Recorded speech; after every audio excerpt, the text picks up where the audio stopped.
வணக்கம் மக்களே. ஊர் என்ன சொல்லுது யூடியூப் சேனல்ல இருந்து உங்க வீட்டு பையன் நான். இன்னைக்கு என்ன மேட்டர்னு பாத்தீங்கன்னா, சமூக வலைத்தளத்தையே ஒரு சின்ன இட்லி வாசம் பரப்பிட்டு இருக்கு. ஆமாங்க, நம்ம தலைவன் தனுஷ் அண்ணனோட இட்லி கடைபடத்தோட ட்ரெய்லர் ரிலீஸ் ஆகி சம சலசலப்பை கிளப்பிருச்சு. மக்கள் மனசுல இட்லி எந்த அளவுக்கு உணர்ச்சியோ அதே மாதிரி இந்த படம் எப்படி உணர்ச்சியை கிளப்பிருக்குன்னு பாப்போம் வாங்க. முதல் பார்வையிலேயே, அதாவது ட்ரெய்லரை பார்த்தவுடனே பலரும் அப்பாடி இதுதான் இந்திய சினிமாவுக்கு வேணும்னு ஒரு பெருமூச்சு விட்டு இருக்காங்க. 1000 கோடி 500 கோடி வசூல்னு பரபரப்பா ஓடாம, மனசுக்கு நெருக்கமான, உண்மைக்கு ரொம்ப பக்கத்துல இருக்கிற கதையை சொன்னாலே போதும், நாங்க திருப்தி அடைஞ்சா போதும்னு பல பேர் நெகிழ்ச்சியா சொல்லியிருக்காங்க. நம்ம தலைவன் தனுஷ் அண்ணன் எப்பவுமே ஏமாத்தினதில்லைங்க. ஒரு சின்ன மீசை, ஒரு சின்ன கிளீன் ஷேவ் போதும் 16 வயசு பையனா மாறிடுவாரு. அந்த அளவுக்கு கதாபாத்திரமா வாழ்ற வித்தகர் அவர்னு கொண்டாடுறாங்க. எட்டனா பெறாத அவங்க அப்பனோட இட்லி கடைக்காக அவன் சாகிறதுக்கு ரெடியா இருக்காங்கிற வசனம் ஒவ்வொரு அப்பா மகன் உறவையும் தொடும்னு பலரும் சொல்லியிருக்காங்க. அதுவும் திருச்சிற்றம்பலத்துக்கு அப்புறம் தனுஷ் நித்யா மேனன் ஜோடி திரும்ப வந்திருக்குங்கிறது எக்ஸ்ட்ரா சந்தோஷம். இந்த ஜோடி நிச்சயம் வெற்றி பெறும்னு ரசிகர்கள் நம்பிக்கை தெரிவிச்சிருக்காங்க. ட்ரெய்லரே ஒரு விதமான பாசிட்டிவ் எனர்ஜியையும் சந்தோஷத்தையும் கொடுக்கிறதா நிறைய பேர் சொல்லியிருக்காங்க. ஜிவி பிரகாஷோட இசையும் கடைசி காட்சிகளில் வரும் விசுவல்களும் அப்படி ஒரு கூஸ் பம்ப்ஸை கொடுக்குதாம். வெளிநாட்டுல இருக்கிறவங்களுக்கு நம்ம ஊர் இட்லி மேல இருக்கிற பாசம் மாதிரி இந்த ட்ரெய்லர் மேல ஒரு பாசம் வந்திருக்குன்னு சொல்றாங்க. அதுவும் பொதுவா லைஃப்ல நம்ம பண்ற வேலையெல்லாம் ரசிச்சு பண்ணணும்னு வரும் வசனம் மக்களுக்கு ரொம்பவே பிடித்திருக்கிறது. இது குடும்பங்கள் கொண்டாடும் வெற்றி படமா இருக்கும்னு பலரும் இட்லி கடைக்கு அட்வான்ஸ் வாழ்த்து சொல்லியிருக்காங்க.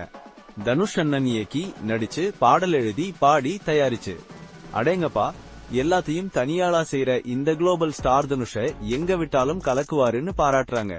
அக்டோபர் 1ஆம் தேதி இட்லி சாப்பிட ரெடியா இருங்கன்னு ஃபேன்ஸ் பக்கா ஃபார்ம்ல இருக்கிறாங்க. நிறைய நாள் கழிச்சு ஒரு மனசுக்கு நிறைவான ட்ரெய்லர் பார்த்து திருப்தின்னு நிறைய கமெண்ட்ஸ். தனுஷோட சைலண்ட் கில்லர் நடிப்பு, கிராமத்து பின்னணி, அப்பன் மகன் பாசம், மனைவியின் சப்போர்ட்னு பல விஷயங்கள் மக்களுக்கு ரொம்பவே பிடிச்சிருக்கு. இது நிச்சயம் 100 கோடி 200 கோடின்னு வசூலை அள்ளும்னு பல ரசிகர்கள் அடிச்சு சொல்றாங்க. அசுரன் படத்துல ஒரு காட்சி மாதிரி பாண்டி படத்தோட ஃபீல் மாதிரி இருக்குன்னு கம்பேர் பண்ணி சிலாகிச்சிருக்காங்க.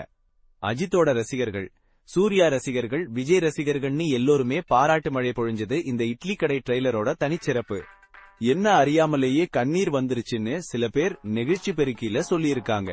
நித்யா மேனன் அவங்க உடல் வாகை பத்தி பேசினவங்களுக்கெல்லாம் ஒரு சரியான பதிலடியா அவ இன்னும் ராணி மாதிரி ஆட்சி செய்யறான்னு பாராட்டியிருக்காங்க. குஜராத் மாநிலத்தில் இருந்து வந்த ஒரு கமெண்ட்ல தனுஷோட ஒவ்வொரு படமும் மனசை தொடும், நான் அவர் படம் எதையும் தவறவிட்டது இல்லைன்னு சொல்லியிருக்காங்க. மலேசியாவில் இருந்து வந்த ஒருத்தர், இது 1000 கோடி மதிப்புள்ள கதை, மக்கள் இதை ஆதரிக்க வேண்டும்னு குறிப்பிட்டிருக்காரு. ஆனா இந்த இனிப்பான இட்லில ஒரு சிலருக்கு கொஞ்சம் புளிப்பு டேஸ்ட் வந்திருக்கு. அது என்னன்னா, ட்ரெய்லர்லயே மொத்த கதையும் சொல்லிட்டீங்களே பாஸ்னு சில பேர் ஜாலியா குறை சொல்லியிருக்காங்க. அதே சமயம் இது ஏதோ ரொம்ப பழைய ஃபார்மல் ரிவெஞ்ச் கதை மாதிரி தெரியுது. ஸ்கிரீன் பிளே நல்லா இருக்குமான்னு ஒரு சின்ன சந்தேக குரலையும் எழுப்பியிருக்காங்க. இந்த ட்ரெய்லர் பழைய பழிவாங்கும் கதை போலவே தெரிகிறது. திரைக்கதை எப்படி இருக்கும் என்று பார்ப்போம் என்று சிலர் கூறியிருக்கிறார்கள். இது ஒரு நல்ல கண்டென்ட்டா இருக்கும், ஆனா ஸ்கிரீன் பிளே தான் படத்தோட வெற்றியை தீர்மானிக்கும்னு சொல்றாங்க. இனி எப்பவுமே சமூக வலைத்தளத்துல இருக்கிற அழகான பகுதிக்கு வருவோம். வழக்கம் போல படத்தை பத்தி பேசுறதை விட்டுட்டு இன்பன் உதயநிதி வழங்கும்னு போடுறாங்கன்னு உதயநிதி ஸ்டாலின் பத்தி அரசியல் கலந்த கமெண்ட்ஸ் நிறைய. அப்புறம் நிலவுக்கு என்மேல் என்னடி கோபம் பட ரசிகர்கள் சார்பா இந்த படம் தோல்வியடைய வாழ்த்துகள்னு சில பேர் வெறுப்பை கொட்டியிருக்காங்க. இது என்ன கொடுமை சரவணா, சும்மா போறவன் வர்றவன் மேலெல்லாம் ஏன் பழி? இன்னொருத்தர், தெலுங்கன் எத்தனை நாள் தமிழனின் வாழ்க்கையை அரைக்க முடியும்னு மொழிவெறியோட ஒரு கமெண்டை போட்டிருக்காரு. அடேங்கப்பா, ஒரு படத்தோட ட்ரெய்லருக்குள்ளேயும் இத்தனை சண்டை சச்சரவுகளான்னு நாம தலையில அடிச்சுக்க வேண்டியதுதான். இது மாதிரி அருண் விஜயை ஃப்ரைடு சிக்கன்னு கிண்டல் பண்ணனதும், தனுஷை விட்டுட்டு இன்னொரு நடிகரை பத்தி சம்பந்தமே இல்லாம புகழ்ந்ததும் இந்த இட்லி கடை ட்ரெய்லர் கமெண்ட் பாக்ஸோட அசிங்கமான பக்கங்கள். மொத்தத்துல இட்லி கடை ட்ரெய்லர் நல்ல ஃபீலை கொடுத்து மனசுல ஒரு இடத்தை பிடிச்சிருக்கு. ஒரு சில சர்ச்சைகள் இருந்தாலும் பெரும்பான்மையான மக்கள் இதை ஒரு நல்ல படமா கொண்டாடுவாங்கன்னு எதிர்பார்க்கலாம். இட்லி மாதிரியே இந்த படமும் சூடா சுவையா இருக்குமான்னு அக்டோபர் 1ஆம் தேதி வரை வெயிட் பண்ணி பார்ப்போம். என்ன நண்பர்களே, ஊர் என்ன சொல்லுதுன்னு தெரிஞ்சிருச்சா? அடுத்த வீடியோல சந்திப்போம். நன்றி. ஊர் என்ன சொல்லுது சேனலை சப்ஸ்கிரைப் பண்ணுங்க. இந்த வீடியோ பிடிச்சிருந்தா லைக் பண்ணுங்க, ஷேர் பண்ணுங்க. அடுத்த வீடியோல பார்ப்போம்.